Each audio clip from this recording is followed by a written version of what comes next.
ಇನ್ನು ಇಂಧನ ದರ ಏರಿಕೆಗೆ ಬಸವಳಿದಿದ್ದಾರೆ ಯಾದಗಿರಿ ರೈತರು. ಒಂದೇ ವಾರದಲ್ಲಿ 3 ಬಾರಿ ದರ ಏರಿಕೆಯಾಗಿದೆ. ಇದರಿಂದಾಗಿ ಗ್ರಾಹಕರೆಲ್ಲರೂ ಕೂಡ ಕಂಗಾಲಾಗಿದ್ದಾರೆ. ಜೊತೆಗೆ ರೈತರು ಕೂಡ ಪರಿತಪಿಸ್ತಾ ಇದ್ದಾರೆ.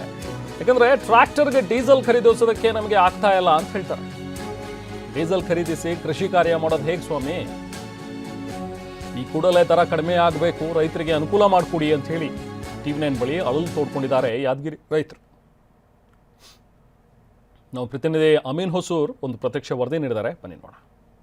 ಯಾದಗಿರಿ ನಗರದ ಒಂದು ಪೆಟ್ರೋಲ್ ಬಂಕಲ್ಲಿದ್ದೀನಿ. ಕೆಲ ದೃಶ್ಯಗಳು ತೋರಿಸುವಂಥ ಪ್ರಯತ್ನ ಕೂಡ ಮಾಡ್ತೀನಿ. ಯಾದಗಿರಿ ಜಿಲ್ಲೆಯಲ್ಲಿ ಸಹಿತ ಪೆಟ್ರೋಲ್ ಮತ್ತು ಡೀಸೆಲ್ ಬೆಲೆ ದಿನೇ ದಿನೇ ಜಾಸ್ತಿ ಆಗ್ತಿದೆ.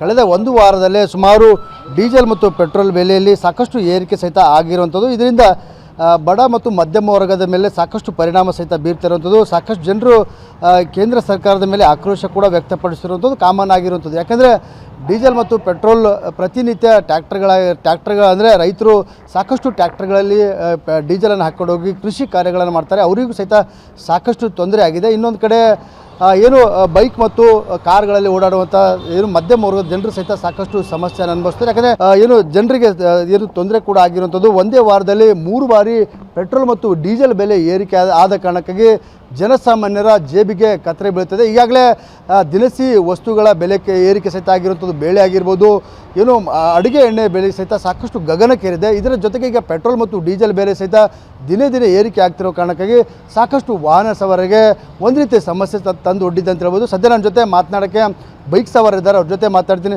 ಸರ್, ಈಗ ಪೆಟ್ರೋಲ್ ಮತ್ತು ಡೀಸೆಲ್ ಬೆಲೆ ಈಗ ಪಾಶ್ಚಿಮಾತ್ಯ ರಾಷ್ಟ್ರಗಳಲ್ಲಿ ಯುದ್ಧ ಮುಂದುವರೋ ಕಾರಣಕ್ಕಾಗಿ ಮತ್ತೆ ಪೆಟ್ರೋಲ್ ಮತ್ತು ಡೀಸೆಲ್ ಬೆಲೆ ದಿನೇ ದಿನೇ ಏರಿಕೆ ಆಗ್ತಿದೆ. ಕಳೆದ ಒಂದು ವಾರದಲ್ಲಿ 3 ಬಾರಿ ಡೀಸೆಲ್ ಮತ್ತು ಪೆಟ್ರೋಲ್ ಬೆಲೆ ಏರಿಕೆ ಆಗಿದೆ. ಇವತ್ತು ಮತ್ತೆ ಏರಿಕೆ ಆಗಿದೆ. ಸೊ ಇದರಿಂದ ಯಾವ ರೀತಿ ಸಮಸ್ಯೆ ಆಗ್ತಿದೆ ತಾವು? ಯಾಕಂದರೆ ಪ್ರತಿನಿತ್ಯ ಬೈಕ್ ಮೇಲೆ ಓಡಾಡೋರು ಯಾವ ರೀತಿ ಸಮಸ್ಯೆ ಆಗ್ತಿದೆ ತಮಗೆ?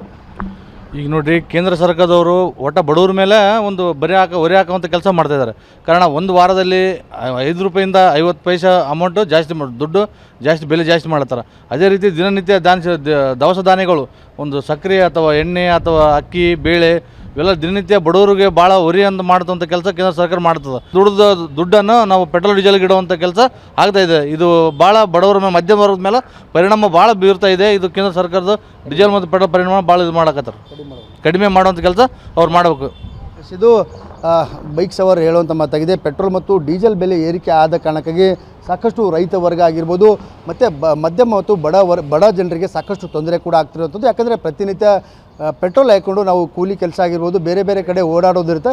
ಆದರೆ ಒಂದು ವಾರದಲ್ಲಿ 3 ಬಾರಿ ಪೆಟ್ರೋಲ್ ಮತ್ತು ಡೀಸೆಲ್ ಬೆಲೆ ಏರಿಕೆ ಆದ ಕಾರಣಕ್ಕಾಗಿ ಸಾಕಷ್ಟು ತೊಂದರೆ ಆಗ್ತದೆ. ಇದರಿಂದ ಯಾಕಂದರೆ ಕೇಂದ್ರ ಸರ್ಕಾರ ಕೂಡಲೇ ಪೆಟ್ರೋಲ್ ಮತ್ತು ಡೀಸೆಲ್ ಬೆಲೆ ಕಡಿಮೆ ಮಾಡುವಂಥ ಕೆಲಸ ಮಾಡಬೇಕು. ಇದರಿಂದ ನಮಗೆ ಸಾಕಷ್ಟು ಅನುಕೂಲ ಆಗುತ್ತೆ ಅನ್ನೋಂಥ ಮಾತನ್ನು ಹೇಳ್ತಿದ್ದಾರೆ. ಕ್ಯಾಮ್ರಾಮನ್ ಶಿವಶಂಕರ್ ಜೊತೆ ಅಮೀನ್, TV9 ಯಾದಗಿರಿ.